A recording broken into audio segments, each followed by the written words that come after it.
ഒരു ചെറു വഞ്ചിയിൽ പുഴയ്ക്ക് കുറുകെ കടക്കാൻ ശ്രമിക്കുകയാണ് ആ സമുറായിയും അദ്ദേഹത്തിൻ്റെ ഭാര്യയും.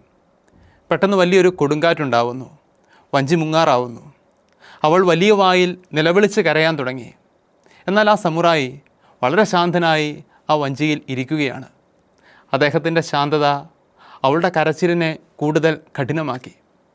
പെട്ടെന്ന് അപ്രതീക്ഷിതമായതൊന്ന് സംഭവിച്ചു. അയാൾ തൻ്റെ ഉറയിൽ നിന്ന് വാള് വലിച്ചൂരി അവളുടെ തൊണ്ടക്കുഴയിലേക്ക് ചേർത്ത് വെച്ചിട്ട് പറഞ്ഞു, മിണ്ടിപ്പോകരുത്. ഇത് കണ്ട് അവൾ ചിരിക്കാൻ തുടങ്ങി. നീ എന്തിനാണ് ചിരിക്കുന്നത്? അവൾ മറുപടി പറഞ്ഞു, ആ വാള് നിങ്ങളുടെ കരങ്ങളിലാണ്. അഹിതമായതൊന്നും സംഭവിക്കില്ല എന്ന് എനിക്കുറച്ച ബോധ്യമുണ്ട്. വാള് തൻ്റെ ഉറയിലിട്ടുകൊണ്ട് അദ്ദേഹം പറഞ്ഞു, ദേ ഇത്രയുള്ളൂ കാര്യം. ഈ കാറ്റ് അത് ഈശ്വരൻ്റെ കരങ്ങളിലാണ്.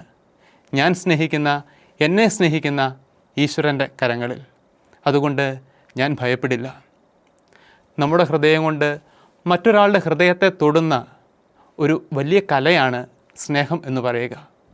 ഞാൻ സ്നേഹിക്കുന്ന, എന്നെ സ്നേഹിക്കുന്ന വ്യക്തിക്ക് അഹിതമായതൊന്നും സംഭവിക്കാൻ ഞാൻ അനുവദിക്കില്ല എന്നൊരു പിടിവാശി നമുക്ക് നമ്മോട് തന്നെ സ്വീകരിക്കാൻ സാധിച്ചാൽ നമ്മുടെ പ്രണയബന്ധങ്ങൾ, നമ്മുടെ സ്നേഹബന്ധങ്ങൾ നിത്യം നിലനിൽക്കുക തന്നെ ചെയ്യും. Let your presence become a present to others. Happy Valentine's day.